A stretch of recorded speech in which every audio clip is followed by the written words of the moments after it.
siya yung ate ng lahat. So it's like a big family. At sana, lalo pa kaming lumaki throughout the years.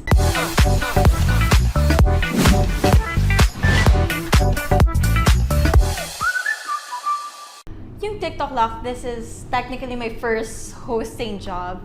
So ngayon na nagse-celebrate siya ng 1 year, feeling ko din, tumatanda na din ako sa industriya. And throughout that 1 year, I've learned so much. I've improved so much. And I'm just grateful for the growth. Salamat sa TikTok Lock.